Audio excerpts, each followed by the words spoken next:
A paz do Senhor, amados e queridos irmãos. Esse quem vos fala é o irmão presbítero Leandro. Estou aqui com mais um estudo do livro de Esdras. E agora nós vamos estar estudando versículo por versículo.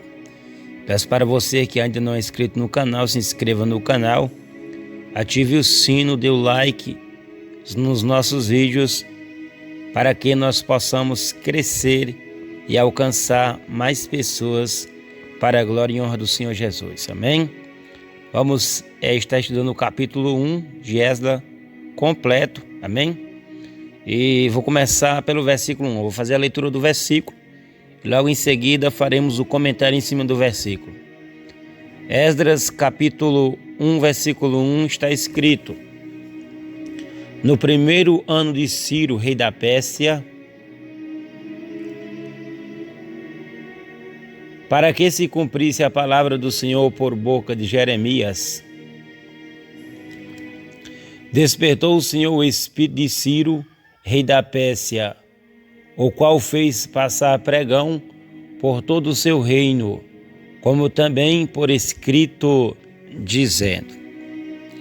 Amados, aqui na parte A do versículo 1 diz assim: no primeiro ano de Ciro.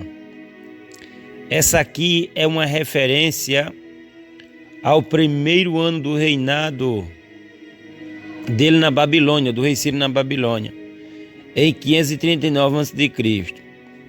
Ciro, o grande fundador do importante Império Persa, conquistou a Babilônia sem lutas. Ele reinou como rei da Pérsia de 559 a 530 a.C. Nós vemos aqui na parte B do versículo que diz assim: para que se cumprisse a palavra do Senhor por boca de Jeremias. Irmãos, Jeremias, ele tinha profetizado que o cativeiro babilônico duraria pelo menos 70 anos. Isso está escrito em Jeremias capítulo 25, versículo 11 e no 29, versículo 10. E que depois o Senhor julgaria a Babilônia. Jeremias capítulo 25, versículo 12 ao 14. E isto de fato ocorreu. Nós vemos aqui na parte C do versículo, ele diz assim: e fez passar pregão. O que fez passar pregão por todo o reino. Irmãos, o pregão de Ciro foi proclamado pelos os arautos nas províncias, nas principais cidades do império, e também informado publicamente por escrito. Este pregão era preservado nos registros oficiais da Pérsia. Então esse pregão foi uma notícia muito importante que Ciro ele proclamou, louvado seja o nome do Senhor e Salvador Jesus Cristo, por toda a Babilônia. Versículo de número 2. Assim diz Ciro, rei da Pérsia: o Senhor Deus dos céus me deu todos os reinos da terra, e ele me encarregou de lhe edificar uma casa em Jerusalém, que é em Judá. Pois bem, amados, aqui o Ciro ele vem falar assim: o Senhor Deus dos céus. Nós sabemos que após a destruição de Jerusalém, Deus era mais identificado como aquele que habitava entre os querubins. E nós podemos ver isso em 1 Samuel 4:4, 2 Samuel 6:2, e também nós podemos ver no livro de Isaías capítulo 6. Do que com o templo, ou seja, após a destruição de Jerusalém, Deus era mais conhecido como Deus que habita entre os querubins. Por quê? Porque a cidade de Jerusalém estava em ruína, então eles não faziam tanta referência ao templo. Os persas não conseguiam entender que havia um Deus de Israel específico, mas eles o reconheciam apenas como um entre outros deuses. No entanto, a frase Senhor Deus dos céus, indica que o Altíssimo não é apenas mais um, mas o Deus, ou seja, que apenas Ele é Deus. O fato de Ciro estar usando esta designação para o Senhor sugere que ele era assistido por conselheiros judeus. Ciro disse: Ele é Deus, me encarregou de me edificar uma casa em Jerusalém. Mais de 100 anos antes de Ciro emitir este decreto, Isaías profetizou que este rei daria esta ordem. Está escrito lá em Isaías 44, versículo 28, Isaías também 45, versículo 1. Então, antes de Ciro assinar esse documento, para que Jerusalém, o templo de Jerusalém fosse erguido, para que o judeu fosse liberto, 100 anos antes, Isaías já tinha profetizado que isso iria acontecer. Versículo de número 3. Quem há entre vós que de todo o seu povo seja seu Deus com ele, e suba a Jerusalém, que é em Judá, e edifique a casa do Senhor Deus de Israel. Ele é o Deus que habita em Jerusalém. Nós vemos aqui no versículo de número 3 que Ciro ele vem falar: Ele é o Deus que habita em Jerusalém. Ao dizer isto, é como se Ciro estivesse falando como um politeísta que simplesmente reconhecia que o Deus de Israel devia ser adorado em Jerusalém. Versículo de número 4. E todo aquele que ficar em alguns lugares em que andar peregrinando, os homens do seu lugar o ajudarão, com prata e com ouro, e com fazenda, e com gados, afora as dádivas voluntárias para a casa do Senhor, que habita em Jerusalém. Irmãos, nós vemos aqui, no versículo número 4, que Ciro diz assim: os homens do seu lugar o ajudarão. O exílio que os israelitas receberiam, ou melhor dizendo, o auxílio que os israelitas receberiam de seus vizinhos não-judeus na reconstrução do templo é similar à ajuda que uma geração anterior havia recebido dos egípcios antes do Êxodo. Êxodo capítulo de número 12, versículo 35 a 36. Os irmãos sabem que foi quando Deus ele libertou os israelitas da terra da Babilônia debaixo do jugo de Faraó. De certa forma, a saída da Babilônia rumo a Jerusalém, com o objetivo de reconstruir o templo, era um segundo êxodo. Isaías 43, versículo 14 e 21, 48, versículo 20 e 21. Versículo 5. Então se levantaram os chefes dos pais de Judá e Benjamim, e os sacerdotes e os levitas, com todos aqueles cujo espírito Deus despertou, para subirem e edificar a casa do Senhor, que está em Jerusalém. Nós vemos aqui a palavra despertou. É a mesma palavra hebraica para moveu. O verbo significa suscitar ou levantar. Então nós vemos aqui que Deus levantou, Deus suscitou, Deus moveu esse povo em direção a Jerusalém para que o templo fosse reedificado. Versículo 6.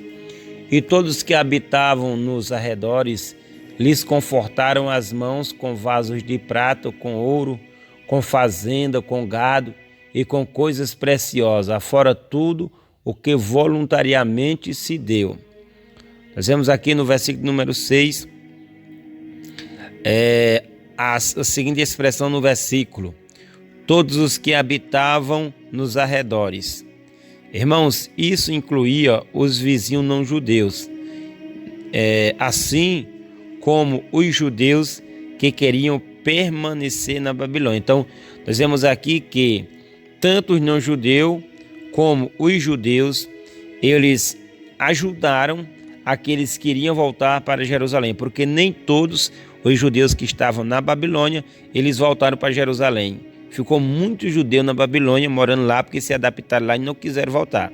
Então foi algo que foi Deus movendo a vida do povo, e aonde Deus encontrou espaço no coração, esses aí se prontificaram a voltar para Jerusalém. Versículo 7. Também o rei Ciro tirou os vasos da casa do Senhor, que Nabucodonosor tinha trazido de Jerusalém, e que tinha posto na casa dos seus deuses. Versículo 7. Nós vemos aqui a seguinte expressão no versículo 7. Também o rei Ciro tirou.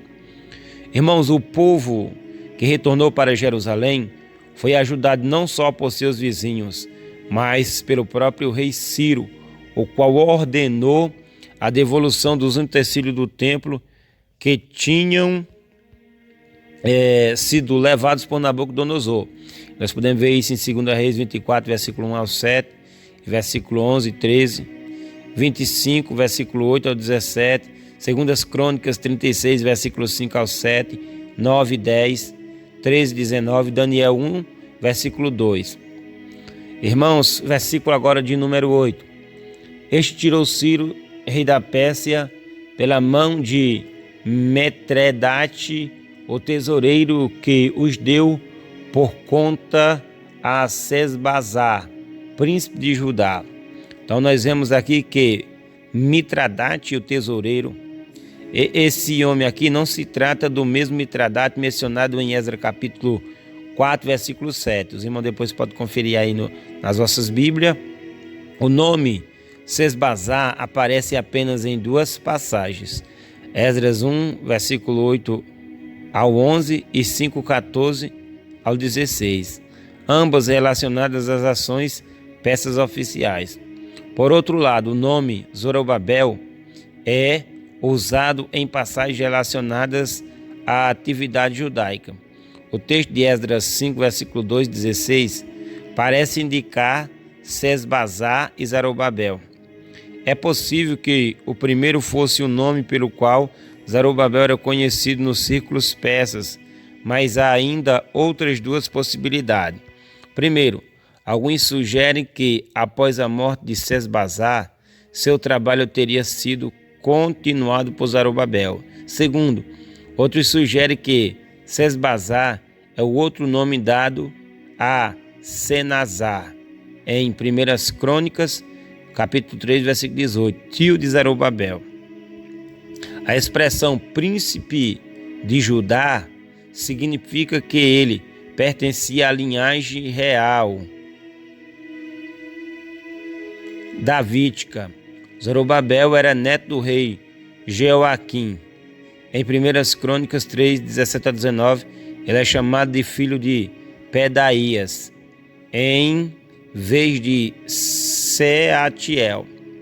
Pode ser que este tenha morrido sem filho e seu irmão Pedaías tenha casado com sua viúva, seguindo o costume do levirato. Deuteronômio 25, versículo 5. Irmãos, agora vamos estudar agora o versículo de número 9 até o versículo número 11. Amém? Para nós finalizarmos esse capítulo. E este é o número deles: 30 bacias de ouro, 1000 bacias de prata, 29 facas, 30 taças de ouro, 410 taças de prata, de outra espécie, e 1000 outros vasos. Todos os vasos de ouro e de prata foram 5.400. Todos estes levou Sesbazar quando os do cativeiro subiram de Babilônia para Jerusalém. Amém?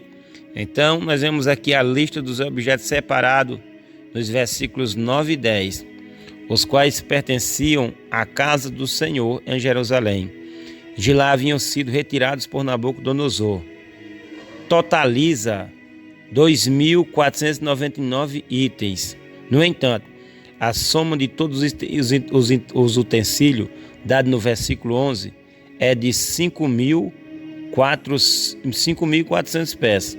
Provavelmente os versículos 9 e 10 listam apenas os itens maiores e mais importantes que foram transportados de volta para Jerusalém. Amém, queridos? Então, esse aqui é o estudo do capítulo 1 do livro de Esdras, e nós vemos aqui Deus ele fazer coisa extraordinária através da vida do homem ímpio, porque Ciro ele era ímpio, mas nós vemos aqui Deus usar um homem ímpio para que o povo de Israel saísse do cativeiro e também o intento fosse, a promessa fosse a reconstrução das muralhas, melhor dizendo, do templo de Jerusalém, amém? A reconstrução de Jerusalém. Então nós podemos entender que Deus ele sempre cumpre as suas promessas, independente do problema, da situação que estejamos passando. Deus ele sempre cumpre com as suas promessas, seja usando crente, seja usando não crente, não importa quem ele vai usar, não importa a situação que você esteja, Deus ele sempre cumpre com as suas promessas, amém? Então terminamos aqui o estudo do capítulo 1 e posteriormente estudaremos o capítulo de número 2 do livro de Esdras, amém? Que Deus muito os abençoe, a paz de Cristo, amados.